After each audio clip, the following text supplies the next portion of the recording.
سلام۔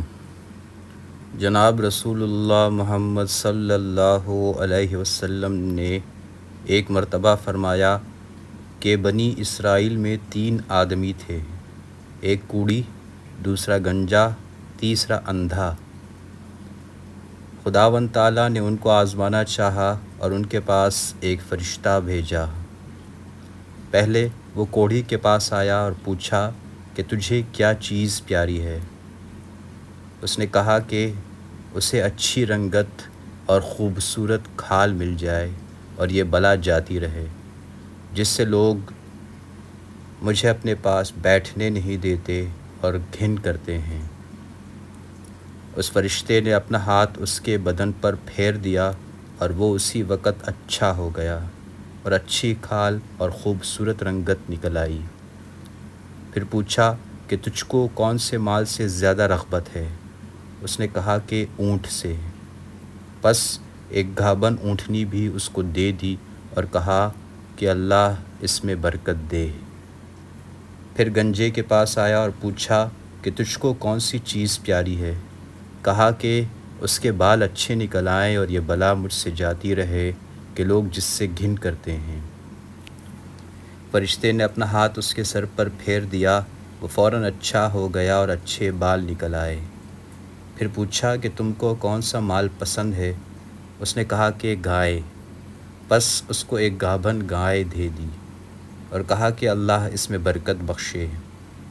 پھر اندھے کے پاس آیا اور پوچھا کہ تجھ کو کیا چیز چاہیے؟ کہا کہ اللہ میری نگاہ درست کر دے کہ سب آدمیوں کو دیکھوں۔ اس فرشتے نے آنکھوں پر ہاتھ پھیر دیا، اللہ نے اس کی نگاہ درست کر دی۔ پھر پوچھا کہ تجھ کو کیا مال پیارا ہے؟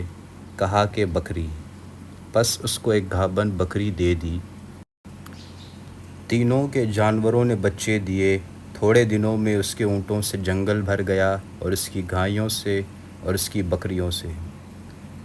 پھر وہ فرشتہ اللہ کے حکم سے اسی پہلی صورت میں کوڑھی کے پاس آیا اور کہا کہ وہ ایک مسکین آدمی ہے، اس کے پاس سفر کا سب سامان چک گیا، آج اس کے پہنچنے کا کوئی وسیلہ نہیں سوائے اللہ کے اور پھر تیرا۔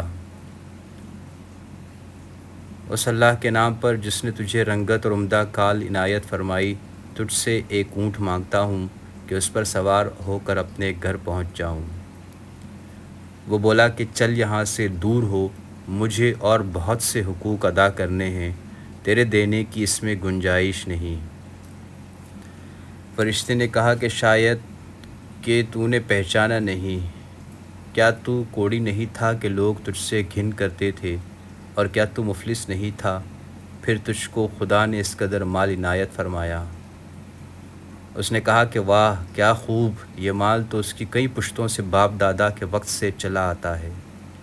فرشتہ نے کہا کہ اگر تو جھوٹا ہو تو خدا تجھ کو پھر ویسا ہی کر دے جیسا تو پہلے تھا۔ پھر گنجے کے پاس اسی پہلی صورت میں آیا اور اسی طرح اس سے بھی سوال کیا اور اس نے بھی ویسا ہی جواب دیا۔ فرشتے نے کہا کہ اگر تو جھوٹا ہو تو پھر خدا تجھ کو ویسا ہی کر دے جیسا پہلے تھا۔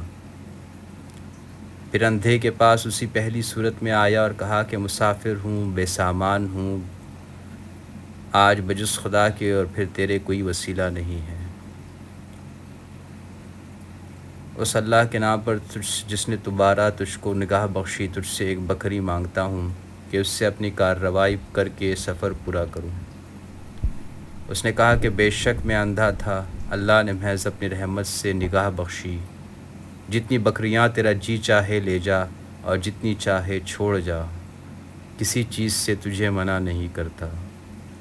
فرشتے نے کہا کہ تو اپنا مال اپنے پاس رکھ، مجھ کو کچھ نہیں چاہیے، فقط تم تینوں کی آزمائش منظور تھی سو ہو چکی، خدا تجھ سے راضی اور ان دونوں سے ناراض۔ تھانوی صاحب لکھتے ہیں، خیال کرنا چاہیے کہ ان دونوں کو ناشکری کا کیا نتیجہ ملا کہ تمام نعمت چھن گئی اور جیسے تھے ویسے ہی رہ گئے اور خدا ان سے ناراض ہوا، دنیا اور آخرت دونوں میں نامراد رہے، اور اس شخص کو شکر کی وجہ سے کیا عوض ملا کہ نعمت بحال رہی اور خدا اس سے خوش ہوا اور دنیا و آخرت میں شاد بامراد ہوا۔